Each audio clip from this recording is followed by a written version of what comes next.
gramáticos, que pasaría por conviene escribir en gallego, no, el gallego todavía no, porque no hai gramáticas, porque non hai dicionarios, que barbaridade, se debe escribir así, se debe escribir desta outra maneira. E ela rompe e irrompe xa coa obra feita con un galego á medida da realidade, daquela sincronía, non a medida de un desideratum ou de un idealismo imposible de cumprir.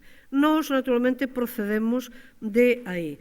A partir dese arranque, como digo, inaugural ou fundacional, foron, afortunadamente, increcendo os avanzos da normalización. E, por certo, compre recordar tamén, para o tema que aquí nos convoca, que en toda a tradición clásica galega, entendendo por tal toda a segunda metade do século XIX e toda a primeira metade do século XX, incluída a fractura terrível, o hiato brutal da Guerra Civil Española e do seu desenlace, en todo ese período, grosso modo un 100 de anos, un século, ninguén coa cabeza no seu lugar, absolutamente ninguén, non digo ninguén galego, ou galega, ninguén galego e tamén ninguén español discutiu a unidade intrínseca de galego e portugués. Unha outra cousa é que o galego fose chamado dialecto e o portugués lingua como categorías acomodaticias a respecto de un poder, de unha institución política, claro, porque o portugués ninguén lle podía negar a condición de lingua porque tiña a monarquía no seu momento ou a república e un estado detrás. O galego padecía o debate de ser alcumado como dialecto do castellano. Mas quero dizer, fora de todas estas consideracións antihistóricas, anticientíficas e xenófobas, do ponto de vista do que nos padecemos, históricamente do galego, no terreo científico estricto, ninguén de mesmo nen o españolista máis acérrimo discutiu isto. Realmente a bifurcación ou o escisionismo é cousa moderna, como despois moderna, tan moderna que a podo recordar eu na miña biografía, como despois xa puntualizarei ou despois, dentro dun momento, volverei recordar. Pois ben, dentro deste proceso de normalización e dentro del, non ao lado, nen despois, nen fora, nen entrando e saindo, non, dentro del, dentro do que os economistas dirían o input, isto é, todo o conxunto de elementos que entran na fabricación de un produto e na súa contabilización, no seu custo económico. Pois ben, neste input da lingua, aí é onde temos, neste proceso de normalización, que incluir a normativización, a fixación lexical, a fixación ortográfica e todos, naturalmente, os elementos colaterais que atinxen a este proceso. Entón, aí é onde coido que é moito importante puntualizarmos os seguintes, os termos da cuestión. Primeiro, a ortografía, a ortofonía, a normativa en xeral, son sempre finalistas a respecto do propio proceso de normalización ou, se o queremos puntualizar, da utilización da lingua como instrumento público. Como instrumento público. Unha sublingua, non unha lingua como a que definín no seu paradigma nas miñas primeiras palabras, senón unha sublingua ou un código de claves ou unha lingua considerada só comunicación, elemento de comunicación clasística, pois naturalmente pode prescindir destas convencións. Estamos a falar, no entroca, da consolidación da lingua galega como instrumento público e, por tanto, cunha escrita que aspira a ser normalizada en todos os ámbitos.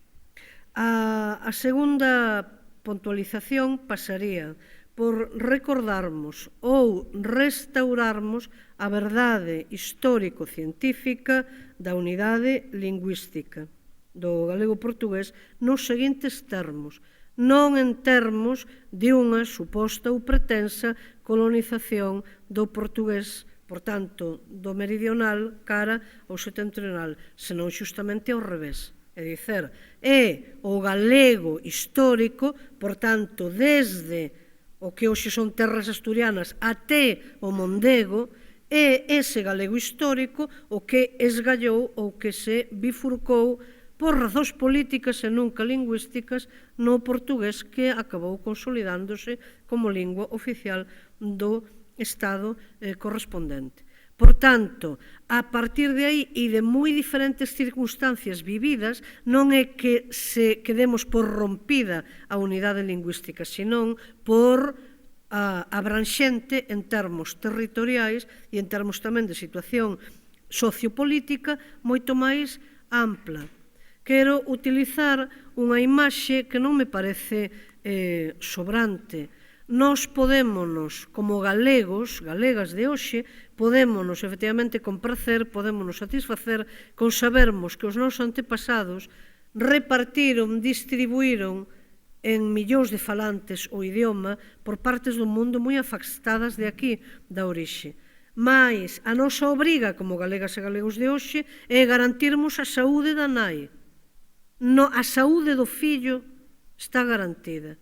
Hoxe por hoxe, a diferenza do período filipino, en Portugal, 1580-1640, onde Portugal viveu un período netamente diglóxico, onde houbo cantidade de escritores portugueses que se pasaron ao español, por ser unha lingua máis universal, onde houbo outros escritores patriotas que defenderon a escrita e o mantemento do portugués. É dicir, en definitiva, cando Portugal foi unha especie de comunidade autónoma dependente nos 60 anos da monarquía española.